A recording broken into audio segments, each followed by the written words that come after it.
right, today we're having a look at the Lensgo 348C wireless microphone system, and this is really quite a unique system. I have never heard of Lensgo before. I'd never heard of this microphone system before, but I have seen a few reviews on it, and they have been overwhelmingly positive.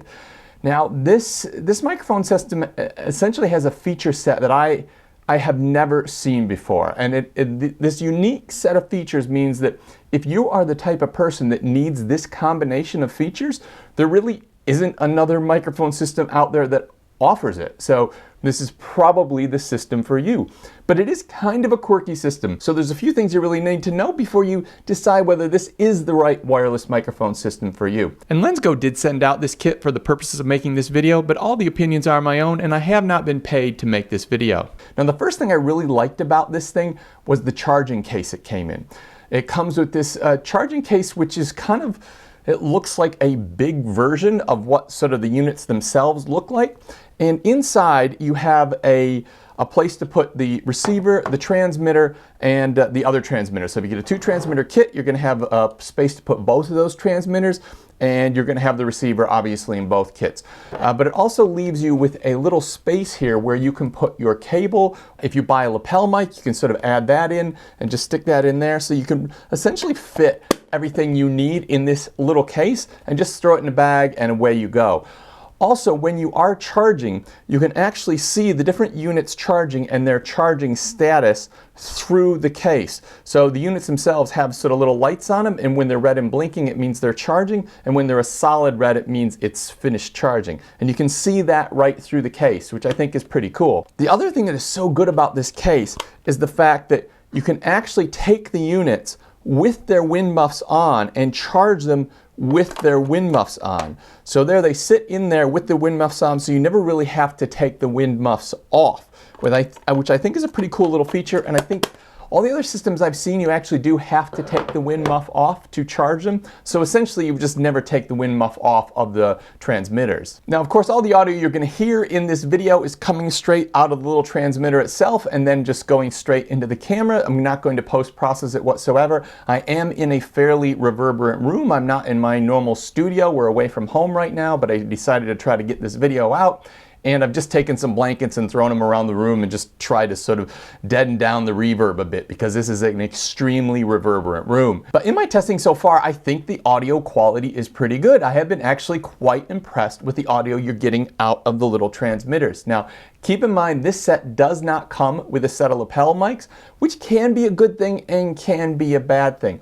I do like to see lapel mics included in the kits, but what I have found is with some of those sort of more budget friendly, where they're putting a whole bunch of features and they're trying to give you a lot of stuff for a little bit of money, they often put in really, really bad lapel mics, something that you just might as well not get in the kit, and you might as well save the couple dollars that it cost them to put in and just throw them out. So I do appreciate the fact that they haven't just put in a very cheap set of lapel mics that were somewhat useless. So you do get good audio sort of right out of the transmitters themselves, as you're hearing now.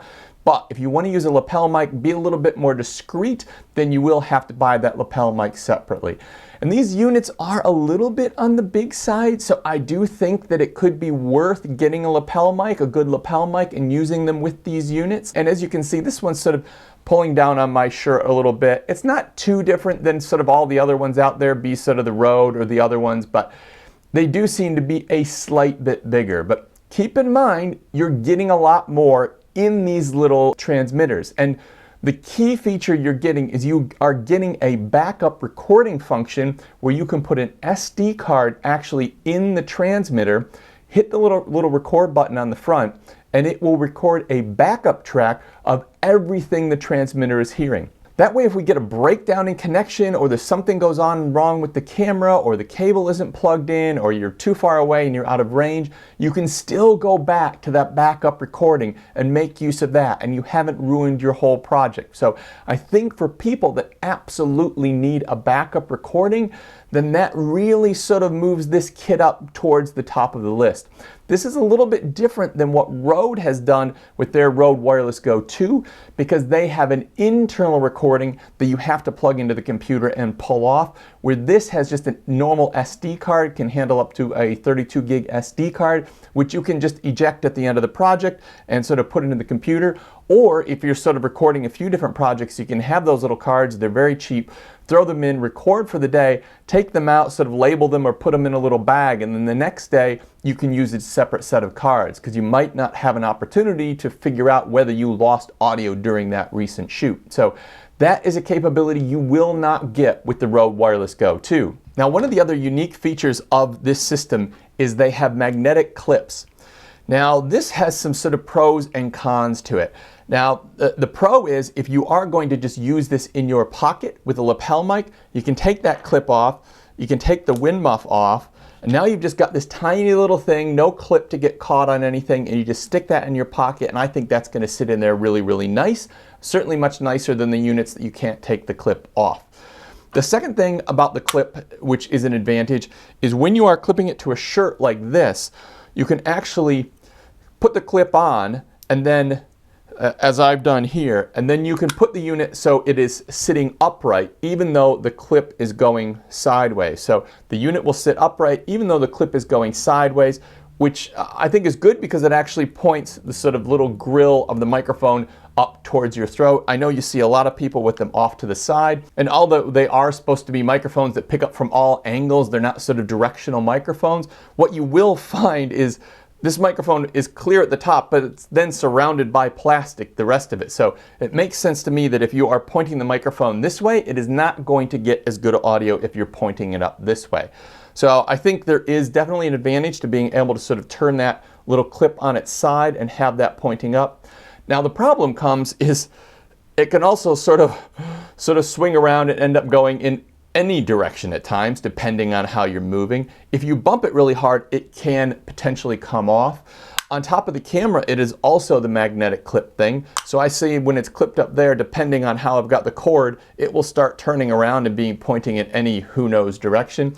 So the units can have a bit of a life on their own because of the flexibility and the movement you get because of that sort of little magnetic joint. So that is sort of a pro and con feature.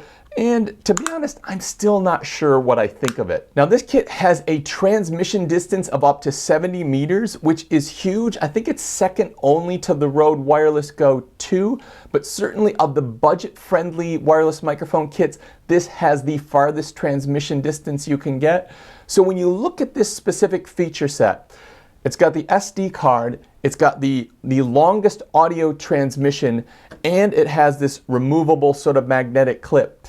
If this is a unit that you're going to mainly keep in your pocket, you want the longest transmission distance that you can get aside from the Rode Wireless Go 2, and you want an SD card to back up your audio, this is the kit. This is the only kit that has those combination of features. So I think really it's up to you. You can hear what the audio quality sounds like. I think they are pretty darn good, and I would not hesitate to recommend them to someone if you needed that specific set of features. And if you're interested in getting the best in photo and video with the gear that you can afford or the gear that you already have, that's what I do on this channel. So make sure you subscribe to the channel and don't forget to hit that bell notification.